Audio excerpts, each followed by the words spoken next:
My wife cheated with a rich Playboy, and my daughter against me. Now, they're both desperate for help, but I gave them an answer they'll never forget. I was 46, married to a woman I'll call Lex, who was 43 at the time, for almost 22 years. We had a daughter, V, who was 19 back then. We lived in a nice four-bedroom house in one of those neighborhoods where people actually take care of their lawns and wave to each other. You know, the American dream or whatever. I had a solid job at a management consulting firm. Not one of the big names like McKinsey, but still respectable. I made good money, around 120,000 plus bonuses. We had two cars, nothing too fancy, just a Lexus for me, a company perk, and a Honda CR-V for Lex that was pretty new. We took vacations most years, usually to Florida, or sometimes Mexico if we were feeling adventurous. Fee had her own car that we bought her when she graduated high school, just a used Toyota, but it was reliable. Lex worked part-time at a fancy boutique downtown because she needed something to do, but honestly, we didn't really need the money. She liked the employee discount more than anything. The job fit her schedule perfectly. She could go to her yoga classes 3 times a week and still have time for lunch with her friends. Looking back, I was basically bankrolling her lifestyle, but I didn't mind because I thought we were happy. V had just started her freshman year at a state university, only about 30 minutes from our house. She was living in the dorms because she wanted the college experience, but came home most weekends to do laundry and raid the fridge. She was a smart kid, always did well in school, and was studying marketing or communications, something like that. One of those degrees that could lead to all kinds of jobs. I remember being proud that she knew what she wanted. Family dinners were still a thing at our house.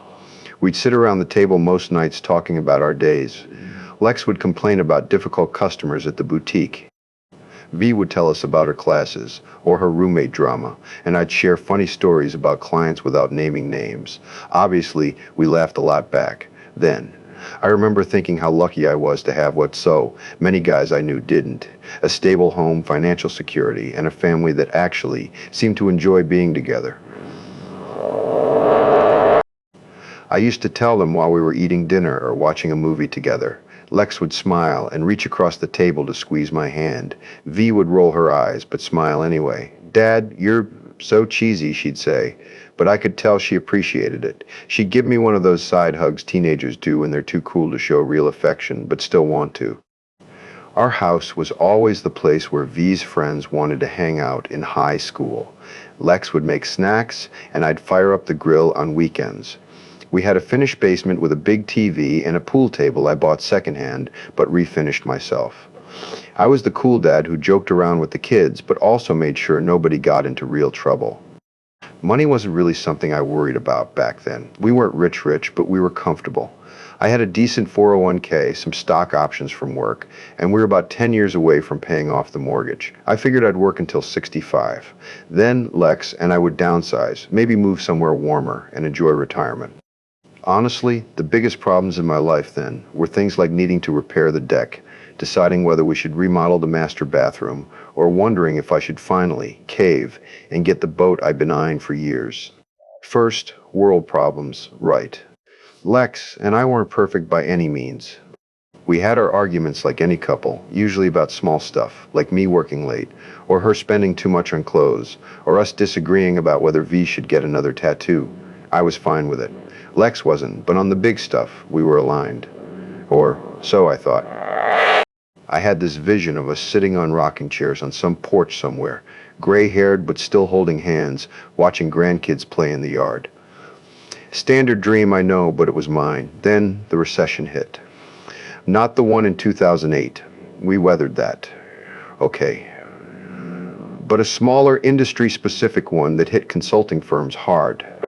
Clients started cutting back, projects got canceled, and my company started laying people off. I wasn't worried at first. I'd been there for 15 years, had brought in several big clients, and thought I was pretty much indispensable. I'd survived previous rounds of layoffs and even had to be the one delivering the bad news to some of my team members. I remember joking to Lex, "They can't fire me. I know where all the bodies are buried." She laughed and asked if we should cancel our planned vacation to Cancun that summer just to be safe. I told her, no way, we deserve it and we can afford it. Man, I was clueless about what was coming. I still remember that day perfectly. Always felt like bad news comes on Wednesdays for some reason. I was working on a presentation when my boss, Greg, messaged me asking if I could stop by his office when I had a minute. I figured it was about the Johnson account or something. When I walked in, HR was sitting there. That's when I knew. We're restructuring the department, Greg said, not even looking me in the eyes like the coward he was. Your position is being eliminated. Eliminated like I was some kind of bug. 15 years at that company, countless weekends worked. All the times I'd chosen the job over family events, and that's what I got, eliminated. They gave me the usual corporate speech about how valuable my contributions had been, how it wasn't personal, just business, blah, blah, blah. I barely heard it. They handed me a folder with severance information, 6 months' pay, which sounded decent until you realized what the job market was like, and said someone from HR would walk me to clean out my desk like I was going to steal something. The worst part was walking past my team with a cardboard box of my stuff. The looks on their faces, some were shocked, some scared, probably thinking they were next, and some, I hate to say it, looked kind of relieved. It was me and not them. Human nature, I guess. I drove home in a daze. It was like 2,000 in the afternoon on a work day, and I was heading home with a box of desk crap in my trunk. It didn't feel real. Lex was out shopping with her friends when I got home, so I had a few hours to sit at the kitchen table and try to process what the hell had just happened. When Lex got home and saw me sitting there, she knew something was wrong right away. "Why are you home so early?" she asked, putting her shopping bags down. 3 bags from Nordstrom. Probably spent at least $500, which I didn't realize at the time would matter. So much soon. I got laid off, I said flatly. Her face did this thing where it cycled through like 5 different expressions in 3 seconds. Shock, confusion, sympathy, worry. And then, something else I couldn't quite identify. Maybe fear. What? Why? How could they? She said, sitting down across from me. I explained what little I knew. Restructuring, budget cuts, last in, first out. Except I wasn't last in, I was just expensive. Younger guys could do my job for less money. "What are we going to do?" she asked. And I noticed that we seemed to mean you based on her tone. "I'll find another job," I said with more confidence than I felt. "The severance gives us some time. We'll be okay." She nodded but didn't look convinced. The first month wasn't too bad. I treated the job search like a job itself, up at 7:30, showered, and dressed like I was going to work, then spent 8 hours at the kitchen table applying for positions, networking, calling old contacts. I had a LinkedIn profile but never really used it before, so I had to learn all that stuff. It felt weird asking for endorsements and recommendations, but I did it. Lex was supportive at first, bringing me coffee, telling me I'd find something soon, that any company would be lucky to have me. But as the weeks dragged on with no offers, just a few interviews that went nowhere, her attitude started to change. It was small things at first. She'd mention a friend's husband who got laid off and found a new job within 2 weeks. She'd sigh loudly when checking the mail and finding more bills. She started forgetting to tell me about dinner invitations from our couple friends. I think she was embarrassed to have an unemployed husband. We cut cable, stopped eating out. I started doing all the cooking and cleaning since I was home anyway. But instead of appreciating it, Lex just seemed to resent that I was always around. "Don't you have somewhere to go today?" she'd ask like I was a teenager loafing on the couch. I was applying for jobs every damn day. The real sting was when V needed money for some college expenses we hadn't planned for. An extra textbook, a lab fee, something like that. It was only like $200. But when I had to tell her we needed to be careful with money right now, Lex lost it. "This is exactly what I was afraid of," she yelled after V had hung up. "It's temporary," I said, trying to stay calm. "We're not broke. We're just being cautious." "How long is temporary?" she demanded. "It's been over 3 months. What jobs have you even applied for today?" And that became our new normal. She'd check on me like I was a child, asking for reports on my job search, suggesting positions that were entry-level or completely outside my field because at least it's something. One night I caught her looking at our bank accounts with this worried expression. "We're fine," I told her, though the numbers were definitely going down. "The severance will last another few months, and I'll find something before then." She didn't respond, just closed the laptop and went to bed early. That's when her extra shifts at the boutique started. Suddenly, she was working late several nights a week, weekend shifts too. I was actually relieved. We needed the money, and it got her out of the house. So, I didn't have to deal with her constant disappointment. I should have known something was off. The boutique closed at 7:30 in the evening, but she'd come home at 10 or 11:30. Her clothes and hair were always perfect, not like someone who'd been working retail for hours. And there was the cologne smell, not hers. I asked her about it once, and she got super defensive. Are you seriously accusing me of something when I'm out there working to support us because you can't? That shut me up pretty quick.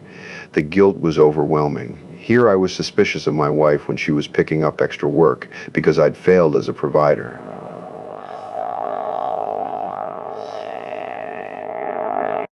The severance was almost gone, and I'd had exactly 2 promising interviews that both ended with, we'd decided to go with another candidate.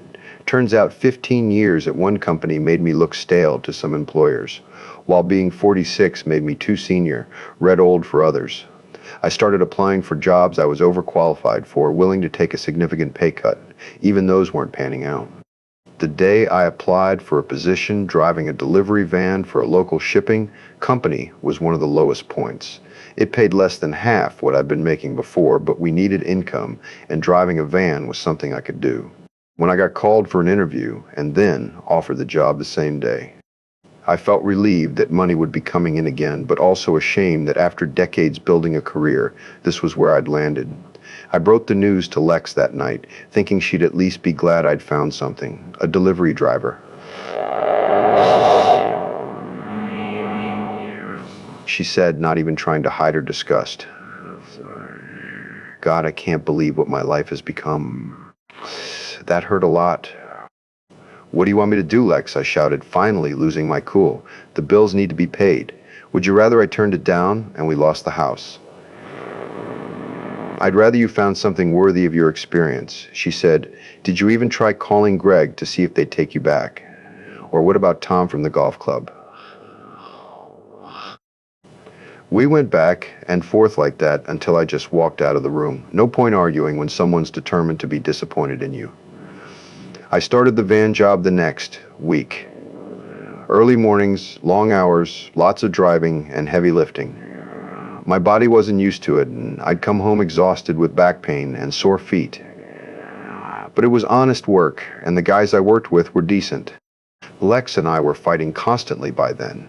She'd make these little comments about the job, asking when I was going to find a real position again, complaining